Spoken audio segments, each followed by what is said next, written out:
क्योंकि परमेश्वर ने हमारे गुनाह माफ़ किए तो हम भी दूसरों की गुनाह माफ़ कर सकते हैं। अगर हम दूसरों के गुनाह माफ़ कर देते हैं और ऐसा जीवन हम बिताते हैं जिसमें हम दूसरों को माफ़ी देते हैं, दूसरों को अपॉर्चुनिटी देते हैं कि वो सही रास्ता अपनाएं, और हम दूसरों की सेवा करते हैं, दूसरों की बुराई की वजह अच्छाई उसके साथ करते हैं, जो हमसे बुराई करता है उसकी भी अच्छाई करते हैं, ऐसा अगर हम जीवन जिएंगे तो वो परमेश्वर के जैसा, जीसस के जैसा जीवन हो जाएगा। वो पवित्र आत्मा हमें ऐसा बनाना चाहता है। तो पूरा का पूरा जो संसार है, पूरा का पूरा जो ब्रह्मांड है, जितने भी इंसान है वो सब परमेश्वर से जुड़ना चाहते हैं, लेकिन ऐसा एक भी एनिमल नहीं है जिसने ऐसा कहा कि मैं परमेश्वर से जुड़ना चाहता हूँ, कल सुबह से मैं तपस्या लेने जा रहा हूँ, तपस्या करने जा रहा हूँ। नहीं है। क्यों? क्योंकि इंसानियत का परमेश्वर से ऐसा एक ताल्लुक है, ऐसा एक नाता है जिसकी वजह से वो परमेश्वर से जुड़ना चाहता है। वो हमारा जो जोड़ने का काम है वो किसने किया है? जीसस ने किया है।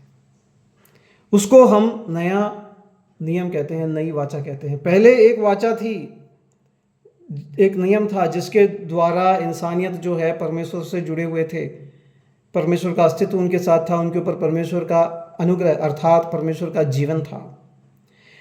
वो टूट गया पाप की वजह से, क्योंकि परमेश्वर से ज़्यादा उन्होंने अधिकार से प्रेम किया, बड़ा बनना चाहा। और फिर इज़राइल को परमेश्वर ने चुना और इब्राहिम को परमेश्वर ने अनुग्रह दिया, और परमेश्वर से वो जुड़ सकता था, वो जुड़ भी गया था। उसकी जो फैमिली है इज़राइल, उनको परमेश्वर ने ये कानून दिया, जो कानून पूरे संसार का एक दृष्टांत कानून है, जिसके आधार पे सब कुछ, जितने भी कॉन्स्टिट्यूशन है वो बने हुए हैं, जिसमें परमेश्वर जात पात के हिसाब से किसी को भी ऊंचा नीचा नहीं ठहराता है, बल्कि सबको इक्वल ठहराता है। अब मूसा से जो परमेश्वर ने वाचा की थी, मूसा के द्वारा इस्राएल से जो वाचा की थी, उसका जो प्रमाण था वो ये था कि परमेश्वर उनके साथ रहेगा, परमेश्वर उनको चलाएगा। लेकिन परमेश्वर के साथ रहने के वो काबिल नहीं थे, क्योंकि वो तो पाप में थे, वो पाप करते गए, मूर्तियां बनाने लग गए। जैसे मैंने कहा कि मूर्तियां तो परमेश्वर का रिप्रेजेंटेशन कर ही नहीं सकती है, लेकिन ये जिन्होंने जीसस को क्या, परमेश्वर को देख लिया था, उन लोगों ने मूर्तियां बनानी शुरू कर दी, और परमेश्वर उनसे खफा हो गए, परमेश्वर उनके मंदिरों को छोड़ के चले गए। और उसके बाद में ये जो इस्राएल की जनता है वो हर जगह बिखर गई, और इनके ऊपर परमेश्वर का दंड आया, और वे गुलामी में थे, गुलामी से परमेश्वर इनको बचा के वापस लेके आया, और इन्होंने मंदिर बनाया, और इन्होंने सब कुछ ठीक किया, और परमेश्वर की आराधना जिस वचन के हिसाब से, पुरानी वाचा के हिसाब से जिस प्रकार करनी चाहिए थी वैसा करना शुरू किया। लेकिन परमेश्वर का अस्तित्व वापस नहीं आया। परमेश्वर का अस्तित्व वापस आएगा ऐसा इनके भविष्यवक्ताओं ने कहा था, और वो जीसस है, वो आए, लेकिन ये पहचान नहीं सके, उनको मार दिया। और जीसस ने मृत्यु के दौरान पाप को, श्राप को, और जिस व्यवस्था के वो अधीन थे, उसकी जो सबसे कड़ी से कड़ी सजा होती है, उसको, परमेश्वर के क्रोध को और इंसानियत की घृणा जो है परमेश्वर से, इंसानियत के जो प्रश्न है उनको सबको प्रेम से जीत लिया अपनी मृत्यु के दौरान। प्रेम से इन सब चीज़ों को जीतने के बाद, प्रेम क्या होता है? वो अपने आप को दे देता है। वो हम दिलवाले दुल्हनिया ले जाएंगे, वो जो पिक्चर है, जो मूवी है, उसमें हम पहले देखते हैं सीन में जो अपने अमरीश पुरी हैं, वो पंछियों को दाना दे रहे हैं, जैसे दे रहे हैं उनके साथ ये भी खड़े हो जाते हैं अपने शाहरुख खान, तो वो उनको गिव होता है। प्रेम का मतलब होता है गिव और फॉरगिव भी होता है। अब ये जो है उन्होंने जो कहा वो उन्हीं के जीवन में शाहरुख खान उनकी बेटी से प्रेम करके उसका साक्षात्कार कर देते हैं, लेकिन वो नहीं मेरा पॉइंट है। मेरा पॉइंट ये है कि प्रेम का मतलब देना, दूसरे को दो, खुल के दो। परमेश्वर खुद को दे रहा है, अपने आप को दे रहा है, परमेश्वर ने अपने आप को दे दिया। अब ये सामर्थ्य थी, ये सच्चा अधिकार था, ये परमेश्वर का स्वरूप था जो इंसानियत को पहले दिखाना चाहिए था। इंसानियत जब परमेश्वर के रिलेशन में थी गार्डन में, तो आदम को ये प्रेम दर्शाना चाहिए था कि वो अपने आप को देने को तैयार था, परमेश्वर का प्रेम जो है, परमेश्वर से जो रिश्ता है वो रखने के लिए, ना कि परमेश्वर को ठुकरा के शैतान की बात मान के शैतान का गुलाम बन जाए और ये चाहे कि मुझे भी परमेश्वर का जितना अधिकार मिले। एक होता है अधिकार से प्रेम और एक होता है प्रेम का अधिकार। ये प्रेम का जो अधिकार है वो जीसस ने दर्शाया है क्रूस पे। ये परमेश्वर का सही रास्ता है। वो आदम जो है वो भटक गया था, अब वो दिलवाले दुल्हनियां ले जाएंगे, वही मेरे मन में आ रही वापस। अब उसमें वो शाहरुख खान बोलता है कि दो रास्ते मिलेंगे, एक सही और एक गलत। गलत रास्ते में इजी वे होगा, सब कुछ आसानी से हो जाएगा, लेकिन सही वे में बहुत दिक्कत आएंगी। जीसस को भी बहुत दिक्कत है। सही वे जीसस का था कि प्रेम का रास्ता था। वो प्रेम के रास्ते में उसको बहुत ठुकराया गया। जीसस को उन्होंने ठुकरा दिया, मार दिया, मर गया, लेकिन वो जी उठा क्योंकि वो सही रास्ता था। वो सही रास्ते को कोई हटा नहीं सकता, नहीं। इसीलिए जिसने कहा मैं ही रास्ता हूं, मैं ही वे हूं, I am the way, this is the way my dear, you love others as I have loved you. मैंने जैसे तुमसे प्रेम किया वैसे ही तुम दूसरों से प्रेम करो, अपने आप को दे दो, वही सही रास्ता है। जो जीसस में आ जाता है वो ये रास्ता अपना लेता है। अब जब मेरी लुगाई ने, मेरी औरत ने मेरे खिलाफ बगावत की और चली गई और उसने डिवोर्स का केस दिया और मेरे खिलाफ बहुत गलत मतलब क्या बोलते हैं, अनाप शनाप जो भी उसके मन में आए सारे के सारे केस ठोक दिए और क्या बोलते हैं मेरी बहुत निंदा की। तो उस समय मेरे को बहुत दुख हुआ। मैं परमेश्वर के पास गया तो परमेश्वर ने मुझसे कहा कि तुम कितना प्रेम करते हो मुझसे। तो मैं बोला कि मैं तो तुमसे प्रेम करता हूँ, इसीलिए तो मैंने सब कुछ छोड़ के तेरे पीछे मैं हो गया हूँ।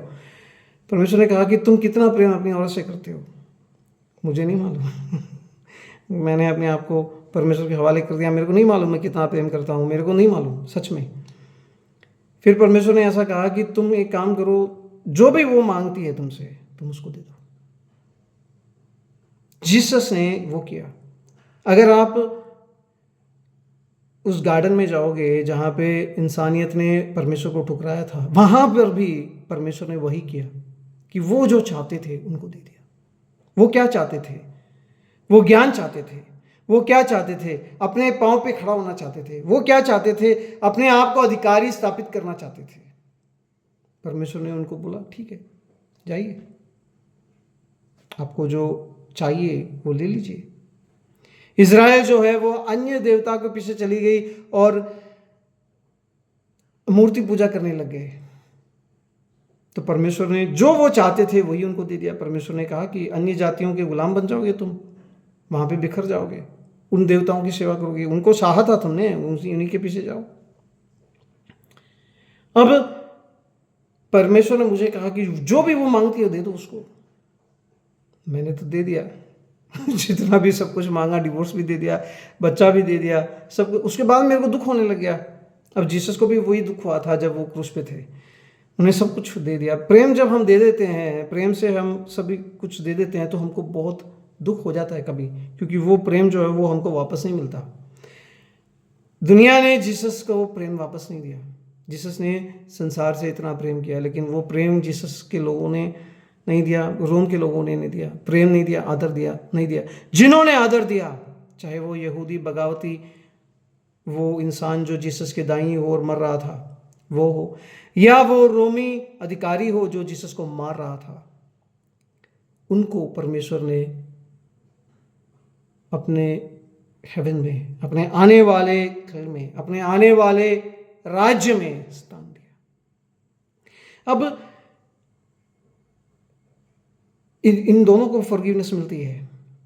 जो यहूदी था, बगावती यहूदी, जो वहां पे क्रूस पे लटक के जीसस के दाईं ओर मर रहा था, और वो जो रोमी था उसको भी, जिसने ये कबूल किया कि वापस वास्तव में ये परमेश्वर का पुत्र है। इन दोनों को परमेश्वर पाप क्षमा दे रहा है जीसस के द्वारा। जीसस जो है वो यहूदियों का राजा है, लेकिन जी उठने के बाद वो सबका राजा है।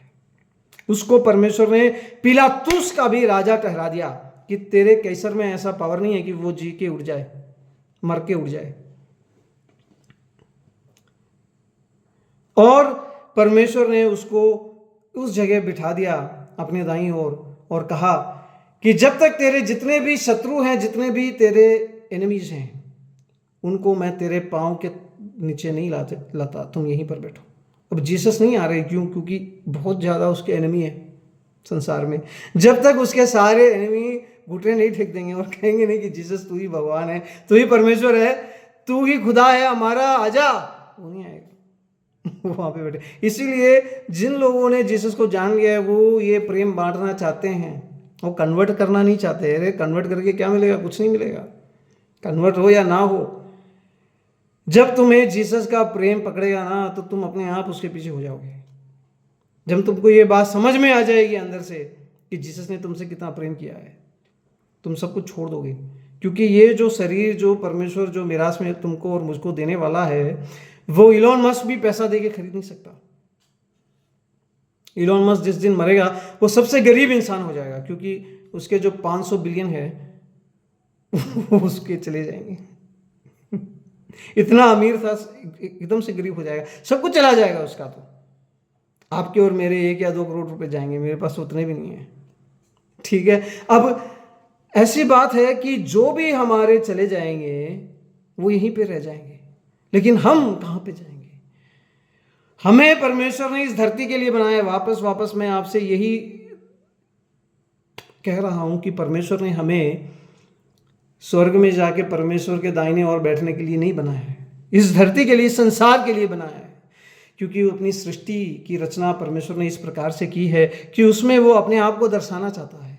अपनी जो सुंदरता है, अपने प्रेम की जो मनोहारिता है, वो परमेश्वर खुद देखना और महसूस करना चाहता है।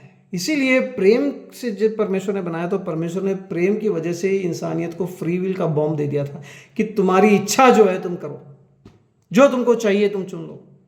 मृत्यु भी है, जीवन भी है तुम्हारे पास, तुम्हारे सामने। उन्होंने मृत्यु चुन ली और उनको कष्ट हुआ, लेकिन फिर भी परमेश्वर उनसे प्रेम करते हैं, उनके पीछे जा रहे हैं। अब प्रेम की ऐसी एक वीकनेस है कि वो दूसरे को फ्री विल दे देता है। जहां पे फ्री विल नहीं होती है वहां पे प्रेम नहीं होता है। जब हम दूसरे को मजबूर कर देते हैं हमसे प्रेम करने के लिए, उसका गला घोट के उसको प्रेम करवाने की कोशिश करते हैं, तो वो प्रेम नहीं होता है। उसको हम रोब कहते हैं, अधिकार कहते हैं। वो तो कोई भी अकबर करवा सकता है, कोई भी औरंगजेब करवा सकता है ना, लेकिन वो प्रेम नहीं है। प्रेम क्या होता है कि अपने दिल से हमको ऐसा लगना चाहिए कि ये व्यक्ति मुझसे प्रेम करता है, मैं इससे प्रेम करना चाहता हूँ, मैं इसके लिए कुछ भी देने के लिए तैयार हूँ, कुछ भी करने के लिए तैयार हूँ। वो अपने आप से आना चाहिए, अंदर से आना चाहिए। इसीलिए परमेश्वर ने इंसानियत को जब गार्डन में बनाया, तो कई लोग पूछते हैं ना, उसका जवाब है ये, जवाब अब आ रहा है। इतना तक आप सुन रहे थे, जवाब तो आएगा ना। अब जवाब यह है कि परमेश्वर ने इतना प्रेम किया संसार से कि परमेश्वर ने संसार के लोगों को, इंसानों को फ्री विल दे दिया। वो एक एटम बॉम्ब की तरह है, खुद को तुम मार सकते हो, जिहादी बन जाओगे तुम। जब तुम ये फ्री विल जो है इसका सही प्रयोग नहीं करोगे और तुम गलत चीज़ को चुन लोगे, तो वो मृत्यु की ओर भी तुम्हें ले जा सकती है। लेकिन प्रेम जो है वो ऐसी चीज़ है जो परमेश्वर को तक मजबूर कर देता है कि परमेश्वर इंसान को गुलाम नहीं समझता है। परमेश्वर इंसान को अपना पुत्र, अपना सृष्टि, ऐसा सृष्टि समझता है कि उसको परमेश्वर फ्री विल, कि तुम्हारी जो इच्छा है उसके हिसाब से तुम करो, वो दे देता है। तो प्रेम जो है वही परमेश्वर वापस चाहता है। जीसस ये कहता है कि अगर तुम मुझसे प्रेम करते हो तो तुम मेरी आज्ञा का पालन करो, नहीं तो करने की कोई जरूरत नहीं है। अगर तुम मुझसे प्रेम करते हो तो, ये प्रेम का संदेश है। जीसस ने अपने आप को एम्प्टी कर दिया। प्रेम ऐसा पावर है जो अपने आप को खाली कर देता है। प्रेम ऐसा पावर है जो पावरलेस रखता है, लेकिन उसमें बहुत पावर होता है। वो जो अधिकार छोड़ने से मिलता है, उसमें जो खुशी है, उसमें जो सामर्थ है, वो और किसी चीज में नहीं है। वो थोड़ी बहुत तो मैं भी महसूस कर सक रहा हूं, क्योंकि मैंने कई चीजें छोड़ दी परमेश्वर के नाम पे। अब देखिए, वो प्रेम जो है इंसानियत को मजबूर करता है कि वो परमेश्वर के पास खींची चली जाती है। और आज भी ऐसा हो रहा है, परमेश्वर की ओर हम जा रहे हैं। और ये जो वो एक गाना है ना कि तेरी ओर जा रहा हूं मैं, तेरी ओर, वो प्रेम मुझे खींच रहा है। ऐसा होता है। परमेश्वर हमारे दिल में जब काम करता है तो हम उसी ओर भागने शुरू हो जाते हैं। पाप की जो ज़िंदगी है, पाप का जो रास्ता है, दुष्टता का जो रास्ता है, घृणा का जो रास्ता है, वो हमें बुरा लगने लग जाता है। उस रास्ते में हमको जाना ही नहीं है, हमको इस रास्ते में जाना है। और हम परमेश्वर के पास आते हैं और हमको पाप से छुटकारा चाहिए। पाप का दंड अगर कोई हमारे लिए ले ले और उसको हमारे अंदर से हटा दे तो हम पूरा फ्रीडम महसूस करते हैं। नहीं तो इस क्या बोलते हैं कर्मों के जंजाल में हम फंसे रहेंगे। ऐसा कभी नहीं होने वाला है कि आपके कर्म पूरे जीरो हो जाएंगे, नेट जीरो, कभी नहीं होने वाला है। अच्छे कर्म करोगे,